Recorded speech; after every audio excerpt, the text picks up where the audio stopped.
I first discovered Working Designs games on the TurboGrafx CD. From there, they appeared on the Sega CD with some of the best RPGs I had played at that point. So it was natural that when they showed up with their names on a few Saturn games, I would take notice. But who or what exactly was Working Designs? Was it a huge Japanese software maker intent on proving that the US market did indeed want to support RPG and Japanese-centric gaming? Not at all. In fact, Working Designs was a tiny company headquartered in Northern California. They actually did not create a single game they released, and instead licensed games from other companies to localize in the US. They worked with companies like Taito, Sunsoft, Sega, and GameArts to translate their properties to English. In this episode, we will be looking at the 6 games that Working Designs would publish on the Sega Saturn. While their games tended to be adventure, strategy, and RPG in nature, there are a few arcade games here and there. I hope you guys enjoy Working Designs and the Sega Saturn.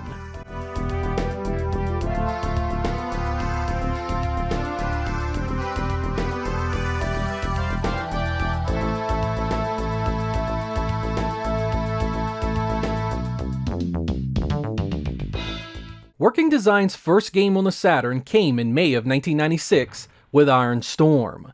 This was another entry in the extremely popular Japanese series of World Advanced Daisen Ryaku turn-based strategy games from System Soft, and was originally developed by Sega. It's set during World War II and allows you to play as the Japanese, Germans, or Allied forces in your bid to win the war. This is a game not for the faint of heart when it comes to time investment. There are hundreds of hours of gameplay here, and it even allows you to change the historical outcome of the war. Germany can invade England, Japan can invade the US. You can completely conquer the world if you are so inclined. The gameplay is of course grid-based strategy. You'll move your forces into position to attack enemy vehicles and ships, cut off their supply lines, and eventually render them helpless to your onslaught. The visuals of the 2D map are simple and unexciting, but I do like the 3D battle cinemas that play out. These can be turned off for faster gameplay. It's the type of game you go into wanting the long, drawn-out process of outthinking your opponent and enjoying the utter defeat of their forces. It isn't dissimilar in this way to a chess match, and can be just as satisfying. I don't recommend this to a lot of people, however. It's just so involved that you really do need a massive amount of time to get into it, and the learning curve and difficulty are very high. For fans of the genre though, this is a great game that will never leave you without something to do. It unfortunately was never released in Europe.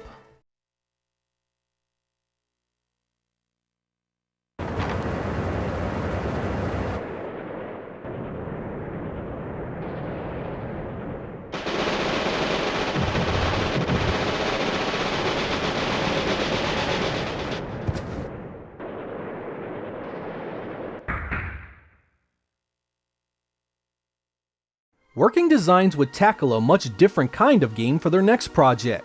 Shining Wisdom was released in June of 1996 and was originally created by Sonic Software Planning. It is what is typically known as an action RPG, and takes place from a top-down overhead perspective. You are Mars, the castle's newest guard and son of the kingdom's greatest warrior.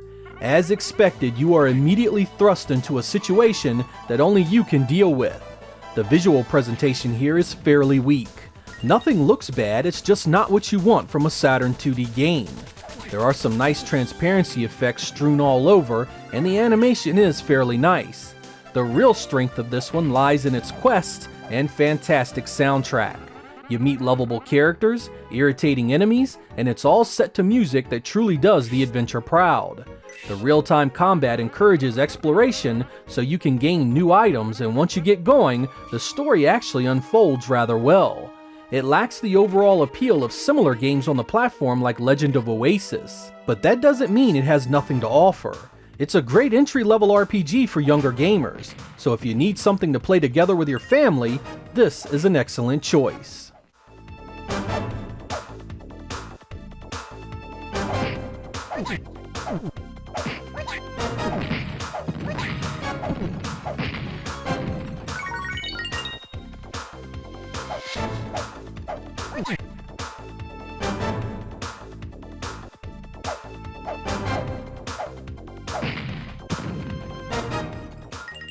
In December of 1996, Working Designs released Dragonforce, a unique strategy RPG that we are lucky to have gotten at all.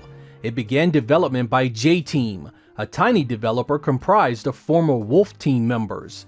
That group went belly up before the game was finished, so Sega brought the game in and finished it internally themselves. The result wound up being one of the most unique and satisfying games of an entire generation. Don't let the menus and screen full of soldiers fool you into thinking this is a complicated game, because it isn't at all. Dragonforce here is a simple game to learn.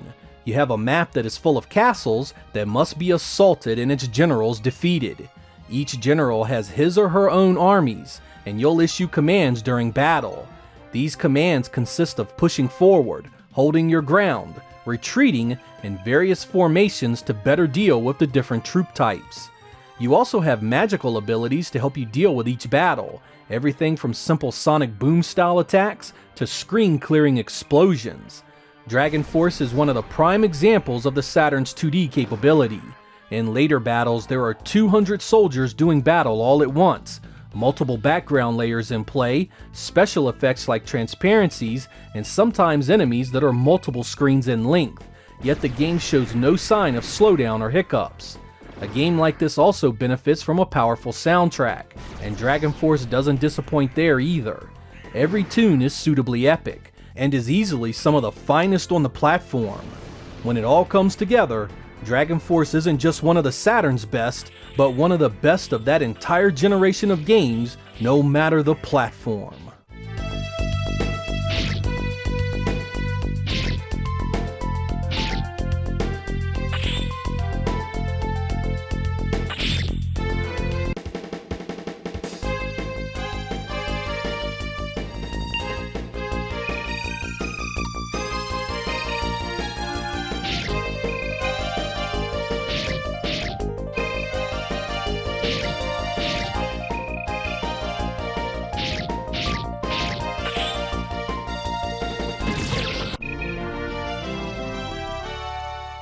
In July of 1997, Working Designs translated and released the Sunsoft-developed Albert Odyssey in the US. This is a very traditional Japanese RPG, complete with villages to pilfer and overworld maps filled with random battles. You are the orphan Pike, now living among a kind group of harpies after your family is brutally murdered by monsters. Of course, you have a much bigger destiny to contend with, and soon your journey begins. I really enjoyed this game, particularly its lush and colorful worlds and great characters.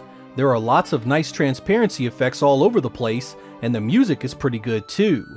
If I had to level a strong critique here, it would be at the incredible amount of random battles you must endure for a while in the first half of the game. They come so often that many will be buried under them and stop playing.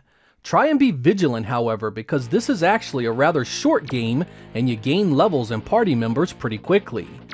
As previously mentioned, it's a traditional JRPG in every sense. Visit towns, upgrade items and equipment, and level up on your way to saving the world. It doesn't do anything particularly well, but the overall experience is actually a solid game that is well worth a play on the Saturn. Like Iron Storm, no one picked this up for release in Europe.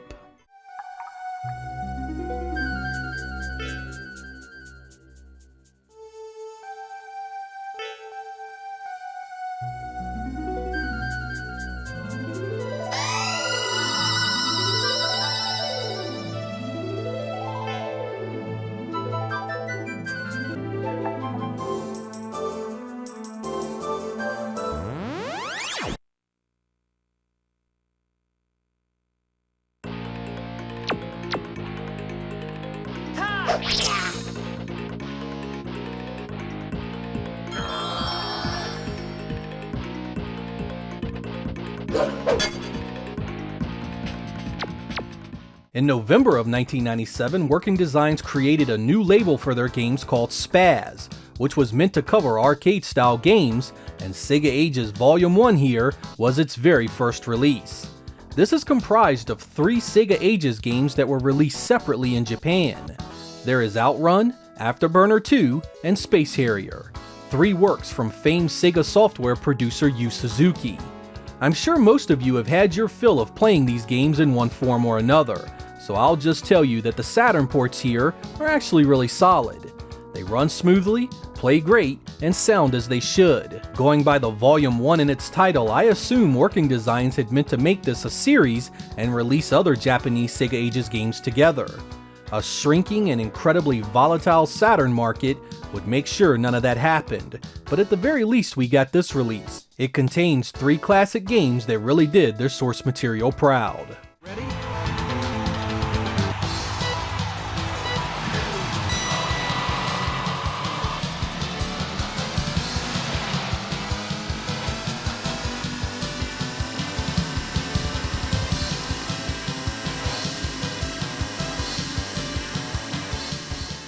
The very last game Working Designs released on the Saturn was also the very last game that would be released commercially for the platform in the US.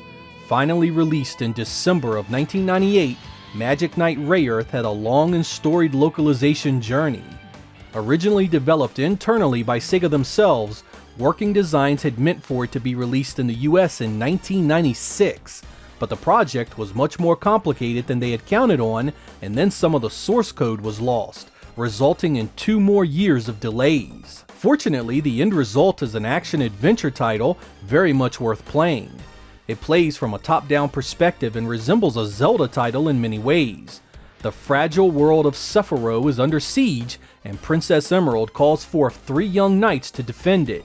You and your friends are thrust into roles unwillingly, and start a journey that will have you mastering your own fears as well as instilling it in others. The evil Zagato and his minions won't make things easy though, and you'll need to gain additional powers as you progress throughout the game. Lucky for you, this happens to be one gorgeous looking and sounding game, and that makes playing it quite the easy task. You'll want to see what new colorful and well animated stage is next on the agenda, and the sound and music is always a treat to listen to. Not everyone loved this back at its release, however.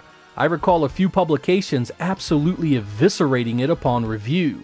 I think they were nuts personally because Magic Knight Rayearth is a blast to play and a joy to see and hear. This also remains a Saturn exclusive and you can't play it anywhere else. It lacked the unique design of something like Dragonforce, but was so well done in its traditional elements that it still ends up being something special. The personalities of our 3 heroes grate on one another at first, but they become a well-oiled machine of destruction later in the game, and the story very much is worth your time and effort. It took the Saturn's entire life cycle to see a release, but it was a great title to end its run. As with a few others on this list, it was never released in Europe.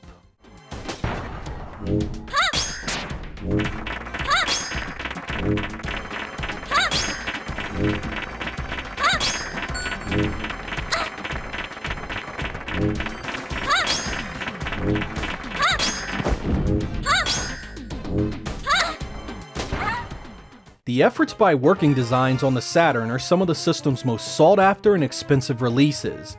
They went above and beyond with their packaging as well, often adorning the box art with foil and reflective embossing, adding even more appeal to collectors. They even added disc variants to their products, inviting some people to collect the same game multiple times. All this has led to Working Designs being one of the premier publishers on the platform.